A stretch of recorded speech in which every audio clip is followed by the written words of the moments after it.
Hello everybody, welcome back. This is the Benjinator, and you are watching Let's Play Chrono Trigger. So we are making our way, of course, through the dreaded Black Omen, and we just defeated one of the creatures of the den, the Giga Mutant. So we've actually gotten rid of the Mega Mutant and the Giga Mutant, so let's continue on, see what else awaits us in this very strange place. So, I wasn't kidding when I said this was a long dungeon. This is probably the longest one that you can see in this particular game. And pretty soon we're probably going to be switching Luca out because she's very, very close to learning Flare, which is a real fun technique to use. And so now once we got another, we got another elevator. Let's see how our luck is. We might be able to run into some more monsters. We might not, but we'll have to see what happens. I usually find that standing on the right side of the screen sometimes lowers the possibility of it happening, but I guess not. Let's take out these Cybots. Alright, there we go. Took them out, and I think that's actually going to be it. So, got pretty lucky that time. I will be right back. I just need to do some party reconfiguring for a second.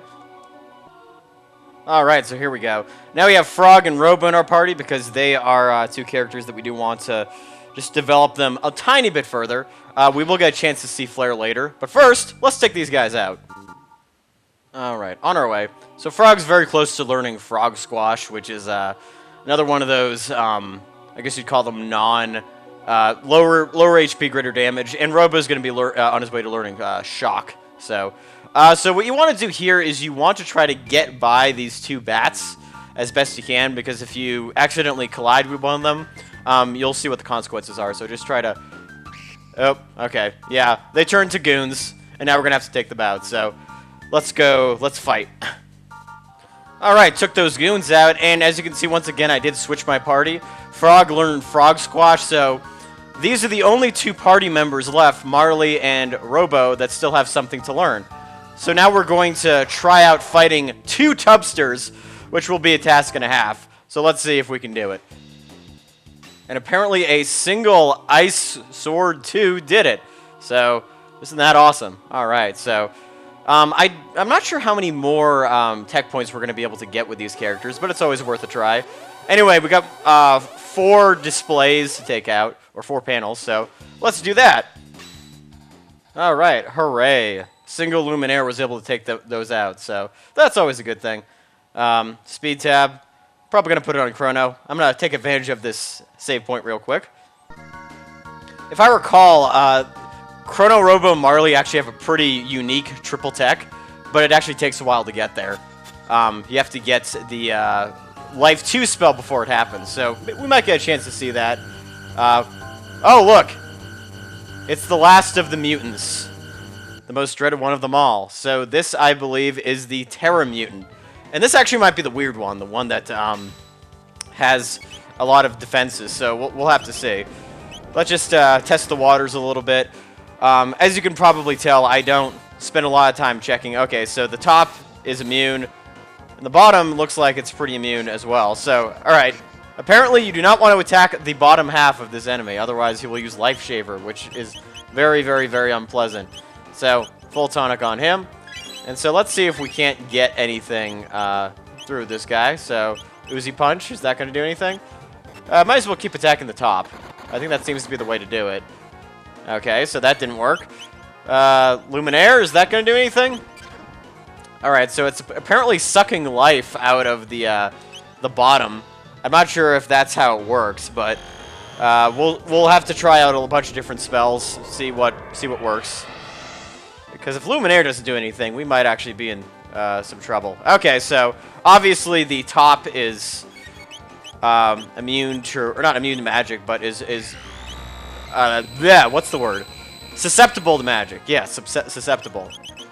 So we are actually capable of doing some damage, which is good. Oh man, it looks like Robo's magic defense is kind of low, which is kind of surprising. So anyway, let's use Heal Beam to keep ourselves alive. I probably should have had a different party, but that's okay. I'm all right with this for now. So let's see if this actually does any damage. All right, 606, not bad. So it seems like Luminaire and Ice 2 are going to be the most effective mains, because dual techs obviously don't probably are not going to work as well here. And he'll just continue to suck life out of his bottom half. So, hopefully this won't be too... Hopefully this won't take too long. Because when he sucks life out of Robo, he doesn't do a whole lot. So, that's a very good thing. Whee! Alright, Luminaire. Woohoo! And hopefully the top doesn't have too much HP. That'd be a real shame. But, yeah, this will hopefully have some sort of effect. Okay, so, you know what, I'm gonna use a full ether on... Oh, no, that's gonna hurt. Never mind. It didn't hurt. Okay, so... Because we're gonna be going through MP pretty quickly with Chrono, unfortunately. So we kind of have to keep using the... we're gonna have to probably use quite a few full ethers or mid-ethers or what have you. But that's okay. That's okay. As long as we're doing damage, that's the important thing. Should have had somebody beside Robo, but, oh well, I goofed. It happens. Luminaire. And I think that there's only one, I believe there's only one more kind of like sub-boss after this, who, before you take on Zeal. If you haven't figured it out yet, obviously, Zeal is a boss that you have to fight here. And she actually has, okay, well, I won't reveal any more than that, but, it's a fairly intense battle. It's not exactly hard, but it's gonna take a while. And so Zeal is at the end of the dungeon, and I believe this is the second to last. Yeah, not the very last, but the second to last of these particular sub bosses. So, and definitely the last of mutants. There's no there's no hyper mutant or ultra mutant or anything like that. No ridiculous prefixes. This is pretty much the end of the line as far as these go. So, yeah. All right. So the top half is gone. And so what does that mean about the second half? Because the second half, as we know so far, is kind of hard to deal with. So I wonder what's going to happen with him. I believe, actually, I could be wrong, but if you just kind of wait, it's kind of lost its life force. So yeah, it just dies. There you go. Awesome. 100 tech points. Always a good thing. And so now we've defeated the last of the mutants in this particular dungeon. So that's pretty cool. So we got a Mega Elixir for our troubles, as well as a White Rock. So another rock in our pile of multicolored rocks. So let me just heal up for a second, and then I will continue. All right, there we go. So I'm going to keep the same party members for the time being, see if we can't get their ultimate techniques.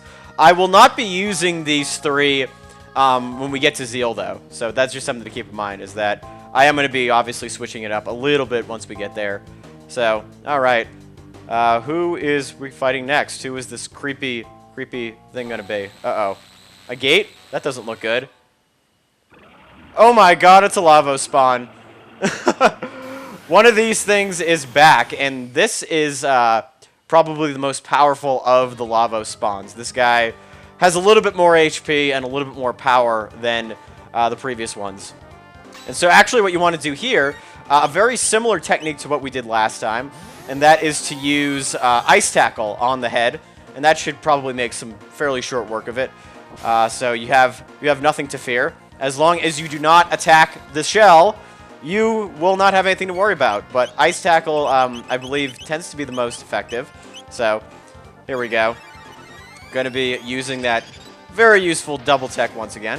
Woohoo! There we go. Yeah, 2,000 damage. Can't complain about that, especially for our double tech. All right, so yeah, he does. This spawn has a few more tricks up his sleeve. He uses Destruction Zone. He uses the water thing. As opposed to the other lava spawns, which, as we know, had essentially 3 types of attacks. That poison one, the fire one, and then shooting out the needles. That's about it.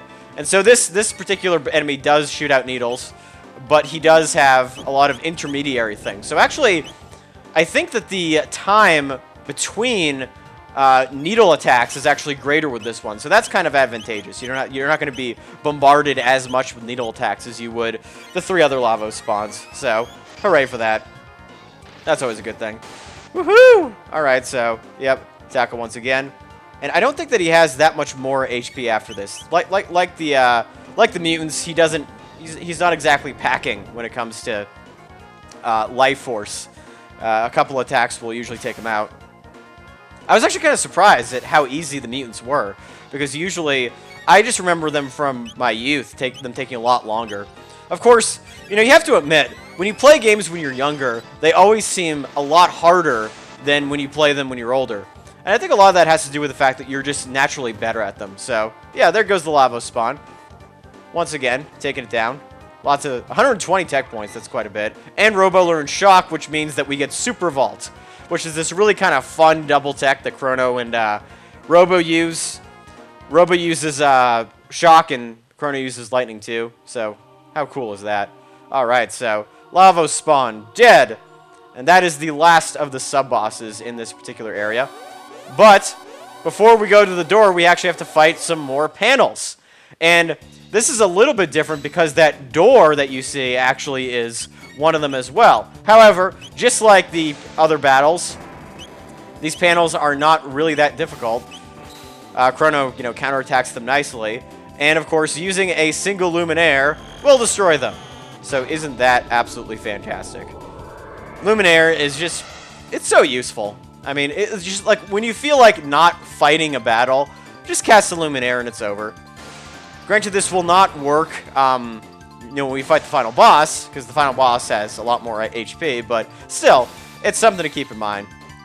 I say that all, and we actually did not kill the displays, which I find absolutely hilarious, so one more little pat will do it. Luminaire, I think in the past, has managed to take out the displays, but these guys must have a little bit more HP, which is okay. Shot from the Valkyrie, we haven't seen that before. And I kind of like it because it has that nice little, like, electrical spark when it hits. Something we haven't seen before. So, yep, 4,000, 60 tech points. Alright, everybody's got to level up, and sadly, Marley did not learn Life 2. I was kind of hoping that she would, but that's okay. Alright, killing all those displays, and there is a save point. And I just want to check one thing before we go back to it. Yeah, okay. Perfect, that's what I thought. So we are actually we're actually going to be entering the final hallway of the Black Omen. So what's going to be at the end of the hallway? And what is our confrontation with Queen Zeal going to be like? And what's going to happen if she summons Lavos again? We'll find out in the next episode of Let's Play Chrono Trigger. This is the Benjinator. Thank you guys for watching, and I'll see you later.